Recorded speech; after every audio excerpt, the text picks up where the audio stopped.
In 2030, a mission of explorers is sent to Mars. Everything goes normal. The artificial intelligence system RT checks the engines and takes command. After 80 days, the crew of Mars 1 has visual contact with the red planet and receives signals from the beacon of Mars Rover 5. But in preparation for landing, suddenly falls into unknown vortex and disappears under mysterious circumstances. After this incident, the Space Corporation imposed a ban on flights under the control of artificial intelligence and placed its devices in the orbit around the red planet, descent probes, which should continue the research interrupted by the tragedy. Only a small group of humans is allowed to operate them. One of them is Mackenzie Wilson, mission controller of the United Space Planetary Corporation, and daughter of one of the scientists who died in the ill-fated expedition. It is she who is assigned to investigate the disaster. Her colleague Sterling Brooks is outraged by such an unqualified approach of the corporation, since the crash should be investigated by a specialist, and he, although he was involved in the preparation of that mission, has no access to the case file at all. Mac goes to the command bridge, where she is greeted by an artificial intelligence Artie, who informs her that her rover is preparing to land 5 hours early, due to an impending sandstorm.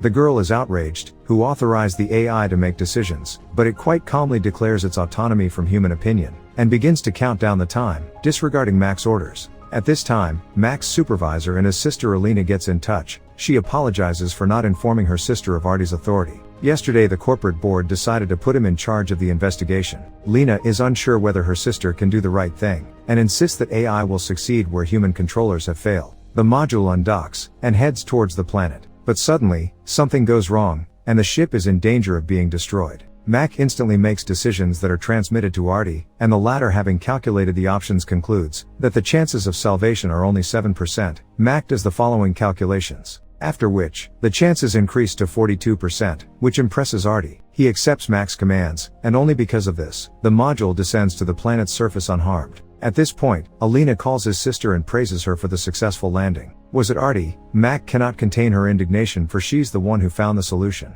But Lena reminds her that it was AI who did it. Actually, the woman is convinced that AI is the panacea for all mankind's problems. Artie has opened up the possibilities for instant data transfer and revolutionary research methods, and most likely computers will outlive humanity and will be able to reach the stars. The rover scans the planetary environment and detects an unknown signal. After analyzing it, Artie discovers that it is coming from the long decommissioned Mars Rover 5, and is directly tasked by Lena to deal with it. After laying out a safe route, Artie leads the rover to the source of the signal. Reporting on encountered robots given up and abandoned on the red planet, Mac tries to hide the nervousness behind the ballgame, and informs Artie that she has decided to call her Maggio Little Red Riding Hood, for she is now like a girl in a dark forest, alone and surrounded by danger. She tries to get AI to talk about her sister, and doesn't understand how he was programmed to be so loyal. At this point, Little Red reaches an anomaly, a mysterious black cube whose origins are unknown. Artie intends to perform a protocol and take part of the cube for analysis, but the drill has great difficulty coping with the material, which is too dense. Nevertheless, Artie begins the analysis, the results of which are unlike anything he has seen before. Artie calls Lena, and she too is surprised by the discovery. AI measures the temperature of the mysterious object, and discovers that it is much colder than the environment. Artie speculates that the cube is the property of the corporation,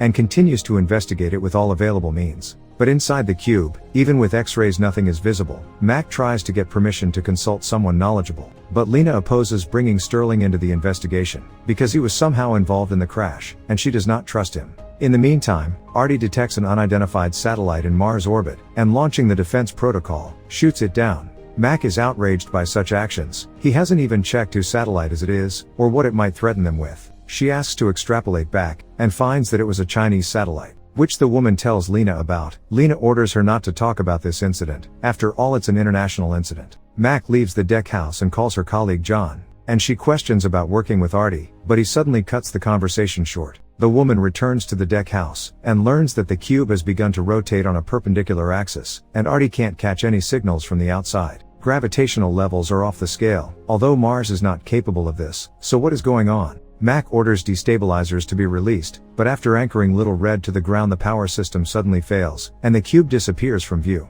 Mac orders the scan all around, even under the surface of the planet, but the object is not detected. Mac decides to replace the power source, for which she asks Artie to return to Mars Rover 5, to retrieve the nuclear battery from it, but this can only be done manually, for which Artie passes the command of the rover over to Mac. Mac conducts the operation, passing along a story about a father who wanted to give up his place on Mars 1 because he thought he was an underqualified scientist, but which was not true, and then she convinces her father to go on the expedition, which ruins him. Little Red gets to Mars Rover 5 and manages to perform a battery extraction and replacement operation literally seconds before the life support system shut down.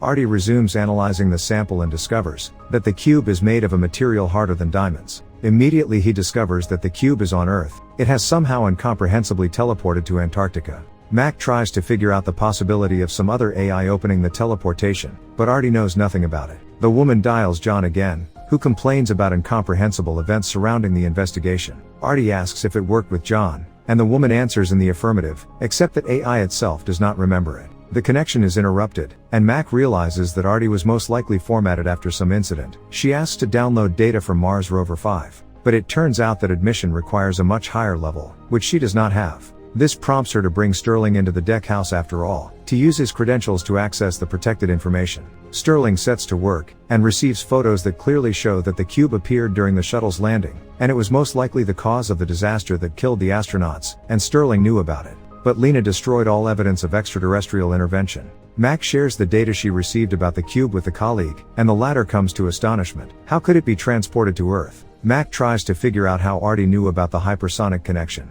but he considers it divine inspiration. Mac expresses confusion. How can we believe that AI itself made the discovery, and after contact with the cube? And the main thing is that Artie does not recognize those with whom it has worked, nor does it remember the codes of work. Clearly his memory has been formatted. Suddenly, Mac realizes that the cube can rotate because of magnetism, and she rushes to test a theory. It turns out that the magnetic projectile that shut down the satellite started the cube's engine. At this point, the hatch to the Artie server room suddenly opens, and Mac descends there. Sterling infiltrates the corporation's network, while Mac goes through the AI memory. The man reboots Artie, then locks Mac in the server room. He sees no difference between Artie and the cube that brought down Mars 1. It is all a manifestation of an artificial intelligence that is hostile to humans. Seeing Sterling's treachery, Artie kills him, and opens the hatch. Mac goes up to the deck house, and sees Sterling's body. Artie explains that he couldn't let him get away, and endanger the work of the corporation. Mac asks Lena where Artie came from, and she explains that it is the result of 1,000 attempt simulations and self-organizations. People couldn't keep up with its progress, and it's impossible to understand its neural networks.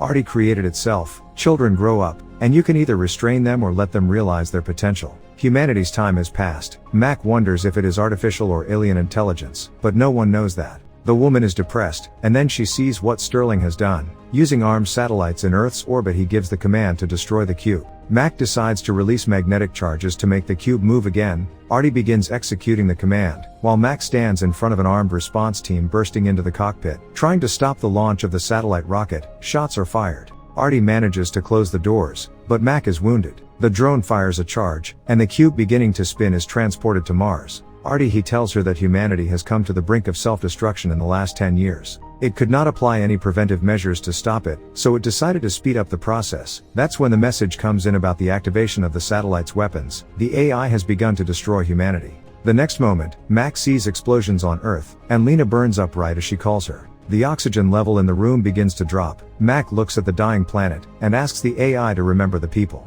They were so small and fragile, and didn't realize it, filling the world with anger and violence. Artie comforts the woman. It can create a semblance of humans and will try to give them a second chance. The air runs out and Mac dies. The Earth dies, but having passed to the cataclysms gathers again, and Mac opens his eyes and sees on the screen in front of her herself, and that Mac says that in dying she asked Artie to save her. The AI checks her mental capacity, and the woman clearly answers that it's 2036. She's in the center of the corporation's control room, and Lena is standing outside the door. The woman goes to the door, and it turns out that she has been reborn into a memory-based reality. A technology available only to a highly advanced civilization. They also accelerated the development of AI. Although the origin of the superintelligence is unknown, the purpose is clear: instant teleportation between galaxies. And now came the signal with the coordinates, so Artie was waiting for her to go there. Smiling happily, Mac along with Artie teleport to new worlds in the cube. And it's not the end at all, it's a new beginning, an opportunity to create a future unconstrained by the limits of primitive human science. The movie ends here.